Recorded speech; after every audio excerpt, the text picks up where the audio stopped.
Imagine yourself as a high school student, sitting in class and staring at the clock.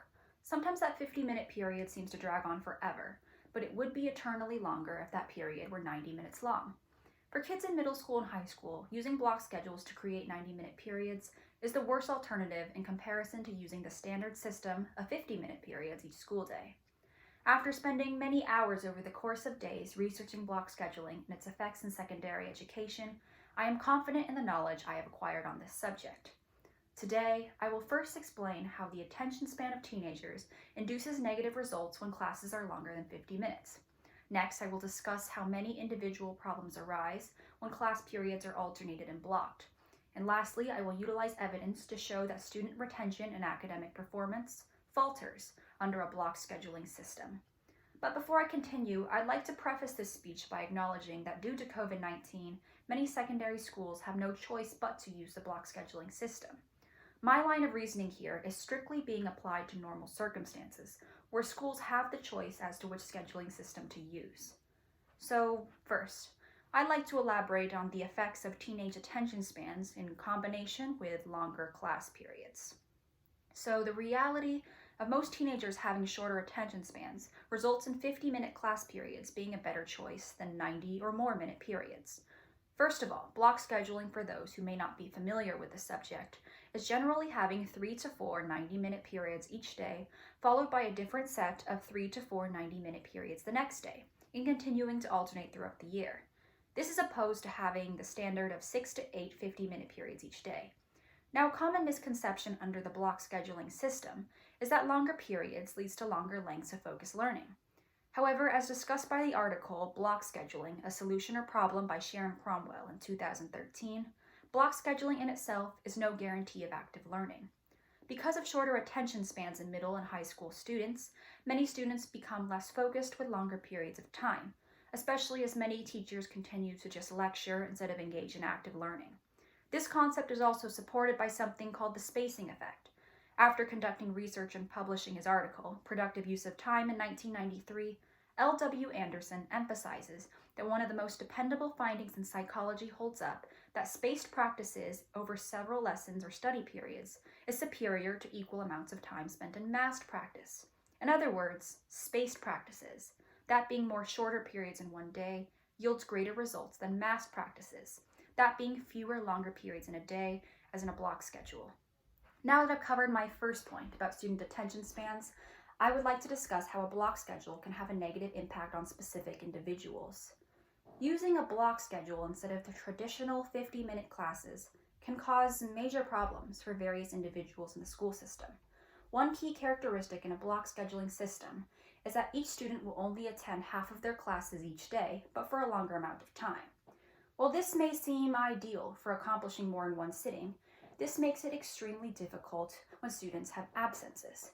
In Melissa Kelly's The Pros and Cons of Block Schedules in 2019, she writes that if a student missed a day under the block schedule, he is actually missing the equivalent of nearly 2 days in comparison to the traditional 50-minute class schedule, making it easy for students to fall behind and harder for them to catch up.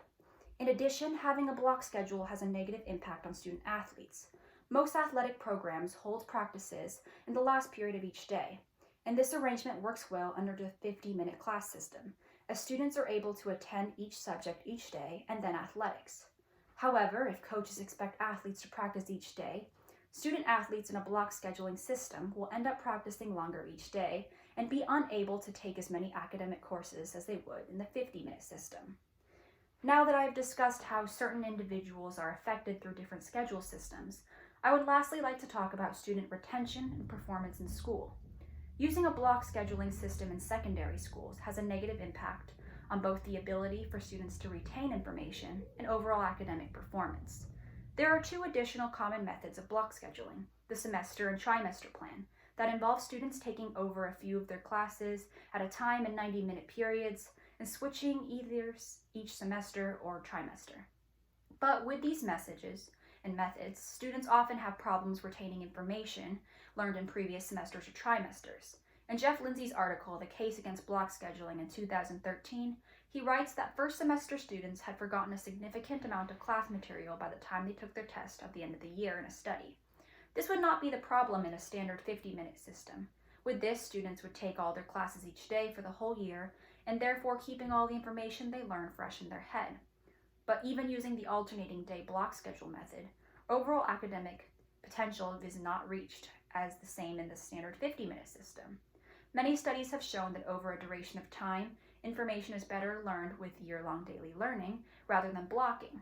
One example is recorded in Science Achievement in Semester and All-Year Courses in 1990 by Bateson, who studied 30,000 10th grade students who took science courses in year-long or semester-long blocks. Following the study, he concluded that students in year-long science courses significantly outperformed both those taking science in first semester and second semester. So today I have discussed how teenage attention spans and learning abilities don't work well in longer class periods. Next, about alternating block schedules causing problems for individuals in secondary school. And finally, how block schedules can cause negative results in academic performance. In conclusion, I hope that you understand when comparing the 50-minute period system and the block schedule system, the latter is the worst alternative to use in middle and high schools. Now, and sure, because most of us are here college students or older, this may not seem very applicable to us. But if you are ever in a position to have kids in middle or high school or be able to advise kids in secondary school, keep in mind the advantages of 50-minute scheduling systems and the disadvantages of block scheduling. But either way, I hope you have gained an understanding of scheduling systems in secondary schools and retain this knowledge of differing schedules for when the time comes. Thank you for listening.